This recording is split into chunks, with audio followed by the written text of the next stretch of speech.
regardless of what I'm about to say in this video, regardless of what the title is, the thumbnail is, I will say one thing, and I will give credit where credit is due.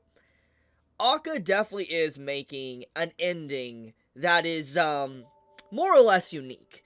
I don't know if we could take that as a good or a bad thing. It's probably going to take a while for me to fully get my thoughts together once the final chapter fully comes out. But I will say that the direction that Oshinoko went, especially with this chapter, and I've already seen the leaks and spoilers and images and the summary of the chapter to come out next week, it's very clear that Aka wants to end this story not on a more or less good note, but on a very tragic and sad note. Now, there's nothing inherently wrong with a sad ending. There's nothing inherently wrong with a bittersweet ending or an ending that's just straight up tragedy. There's nothing wrong with that whatsoever. Obviously, this might irk a lot of people, and I think some of the elements of why people are upset with these last few chapters of Oshinoko is definitely because of that. However, there's more problems than just a tragic ending, why I have a problem with some of these latest chapters, but also why some others as well.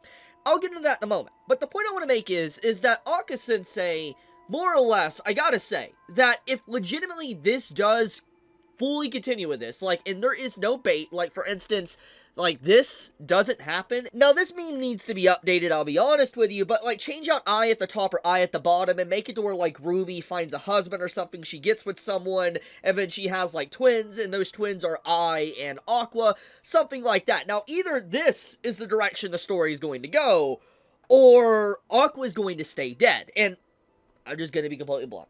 I've seen the spoilers for the next chapter. Aqua has an open casket in the next chapter. Like, an open casket funeral. And Kana slaps him. Like, just straight up slaps his corpse. Miyako slaps Kana back. There's a lot going on there. A lot to unpackage. I'll save that for later. But, the point of the matter is that Aqua's dead.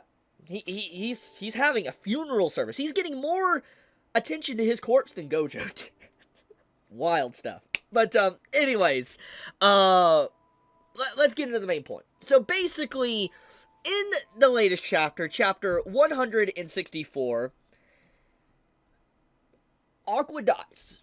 He drowns. And in his final moments, he admits that he doesn't want to die. It's a very tragic moment. Disregarding everything else. Disregarding previous chapters, upcoming chapters, and just looking at just this chapter alone, condensed into its story, it's sad that our main character, basically his entire character, looking at his origin, he died alone, fallen off a cliff and all that, thanks to someone trying to murder him, and, you know, we know how the beginning of the story began.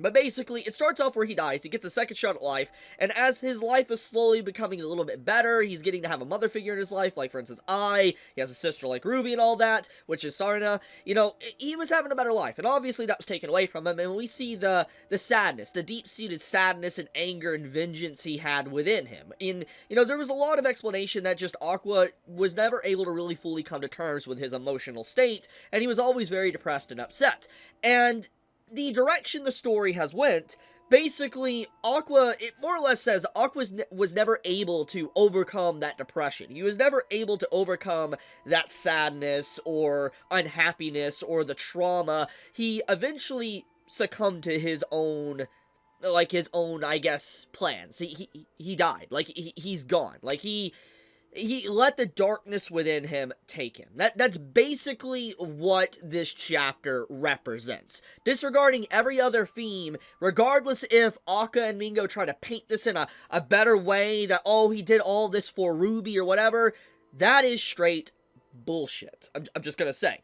Aqua was very selfish, and he let the darkness take him, and he died. That's simple as that. That's a cut and dry explanation to the chapter, okay? There is no excuse for that.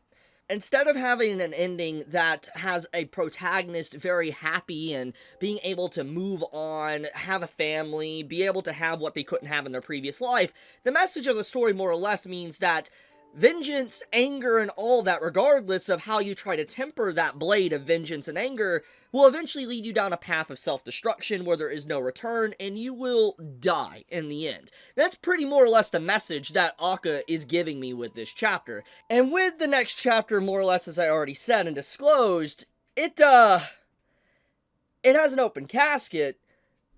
It basically confirms what I'm saying here, is that there is no happiness here. What Aka did, he was not saved. He never got saved. Nobody ever saved him. He was never able to be given the helping hand. And the message of the story is regardless of how many people tried to reach out to Aqua to save him, aka like Ruby, or his, mother and father figure within his life, to, Kana and Akane, no matter how many people theoretically reached their hand out to Aqua, he knocked it away. And because he never wanted help, that's why he went down this path, and why he succumbed to this. It's a very sad message, because it's something that even it's something you could actually take in real life as an actual message, is that as much as you try to help someone, like you can have a family member, friend, or whatever, you could try to scream at them, talk with them, passionate, whatever, and you could say, like, I want to help you, but if they never grab your hand, then you can't help them. Like, you can set them up with everything, you can give them everything they need to start their journey or whatever, to help them out with some darkness or whatever within their life, but if they don't actively grab your hand, there's really nothing you can do. And that's basically, like I said, more or less what happened here, is that Aqua, every little obstacle or everything that was offered him to help him, he knocked it away and continued down his path of just self-destruction. It's tragic. It's legitimate tragedy. And like I said, regardless of the messages and how I feel about the direction of the story and all that, it is unique. It is a unique method to have a story, instead of a character being uplifting and used as a way to, like, bring happiness and stuff and just have a good ending, the story more or less is ending on one of the worst ways you could end a story, a very sad note. And it really reflects real life. And I think this is one of the reasons why some people will not like these chapters, is because it basically rips off the immersion factor a little bit, because it feels too close to reality in some ways. And I think that because of those elements is why some might not like it. Now, could this method have been handled better? Yes. I'm not discrediting the criticisms or anything. I still don't like these last few chapters. But the message is obviously there, even if Aka didn't intend it this way. That is, at the very least, the core theme that's obviously being displayed within these chapters. So, with that being said, let's actually talk more in depth into what happened here. Kana's reaction, and everyone else in this panel, they find out about Aqua's death, not because of the police, not because of agents or anything like that, or phone call. They find out about Aqua's death from live television. This is so bad on so many levels. Let me explain. I got some pushback a few weeks back when I talked about the whole crime scene with Aqua and how he, he stabbed himself, whatever, and, any logical caseworker, like, that's an investigator and, seeing a homicide and all that, they're going to be able to piece together that, it potentially was a self-inflicted, and the way they fell off, all that type of stuff. But anyways, regardless of that, I got a lot of pushback, people saying that, the police wouldn't do that, etc. You watch too much CSI. Okay, regardless, fine. Let's just say I'm wrong, okay, and the police wouldn't have done their actual job. At the very core minimum, the police would not have allowed this news story to hit the news coverage. They would have called and contacted the family, then the news would have broke. They would not have found out like this, because if a body is found, okay, the police have to identify it, okay? They have to identify it. And for them to announce Aqua's death, that means that the police had to tell them who it was. So the police identified the body, okay?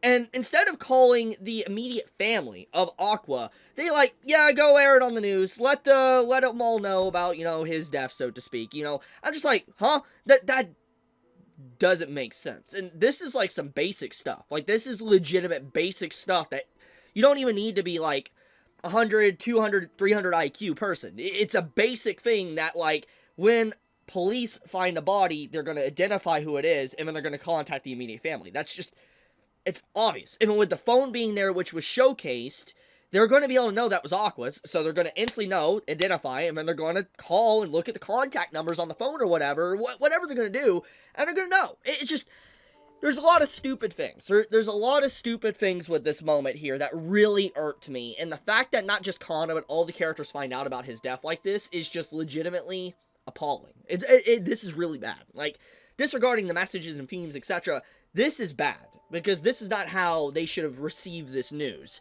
Now, disregarding everything else, Akane basically saying that she would have went to the very depths of everything and died with him, etc., once again goes along with the message that Akane was always this very toxic person that was not good for Aqua.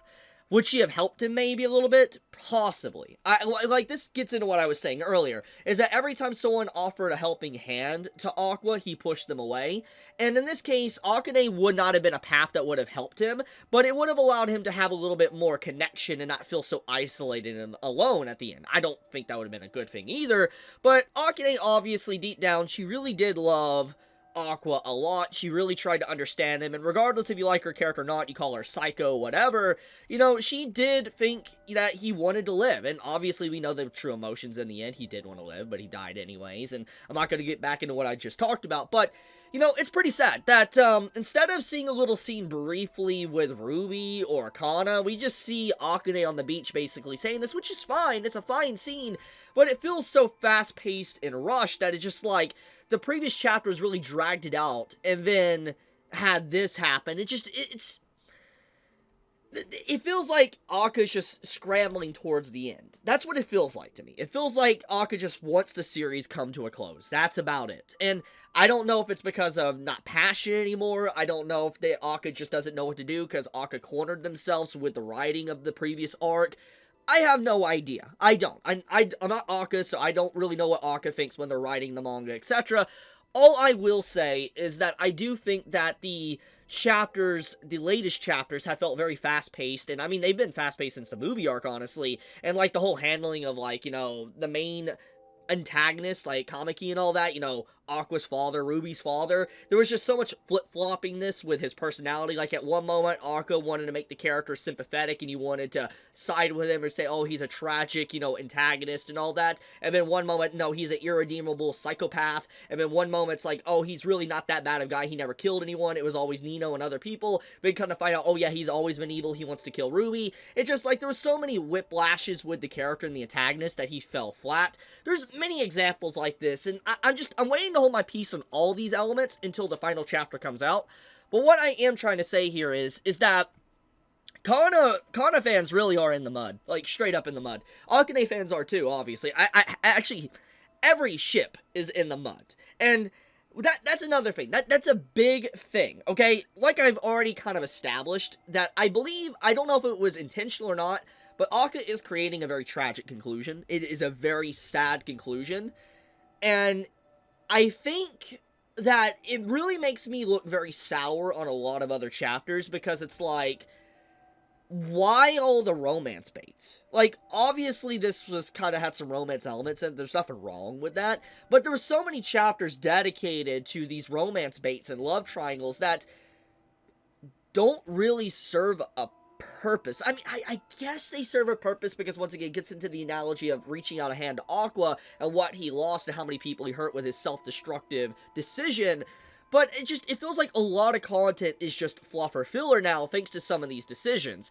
On top of that, why give the constant ring around to Kana when she's ready to move on, etc., destroy her relationship with, you know, Ruby and all that, and then just do something like this? It feels very malicious. It actually feels very malicious the way the writing of these chapters are. It does feel like, I don't know, I don't know if that is the proper word, but it does make me feel like just there is a lot of malice poured into these chapters. Maybe because of, maybe Aka didn't like the series no more, maybe it was because of something else internally, I have no idea. All I will say is, it feels like there is malice with some of these characters, the way that the scenes are written and all that, and just, Aka just wants to be done. Anyways, another thing I do want to talk about, which is very important, is that with next chapter obviously being an open casket and confirming Aqua's death, that basically means there's only one chapter for a potential chance of Aqua being alive. Now, you're probably wondering, how is that possible if he has an open casket next week? Well, we know supernatural exists in this world. Reincarnation does. We know, Crow Girl. And because of that element, that smoking gun in the room, so to speak, it's possible Aqua could be alive. There is definitely copium, and it makes sense why there would be. Especially with Crow Girl's, involvement in, last chapter. There's a possibility. But, regardless of whatever happens, let's do a hypothetical, and let's say Aqua does come back, the last chapter. It's still not going to be good. And the reason for it, because it's like, okay, then why dedicate all these chapters, these final chapters, to this death or whatever, to just bring him back? It would feel wasted time that could have been exploring characters and concluding characters and stuff like that, instead of just focusing on this death. So if Aqua's brought back, it would still feel like these last chapters are also wasted. So no matter what Aka does at this point, he's theoretically wrote themselves in a corner. They wrote themselves in such a corner now to where it's not going to satisfy a lot of people, no matter what direction they go now. If Aqua stays dead, or if, Aqua comes back. And this disregards Ruby as well. Ruby is, I'm going to save my piece for the final chapter, but Ruby as a character really has been squandered, and just Aqua's decision of, ending it all like this. It's like, oh yes, I will die to protect my sister's idol career that will end potentially in another 5-6 years from now, and then leave her for the rest of her life, decades even, in misery because I'm dead. It's like, really? That's the message? Anyways, I'll leave it at that. I'm going to talk about the chapter. Anyways, be safe, stay healthy, and I love you guys. Chibi out.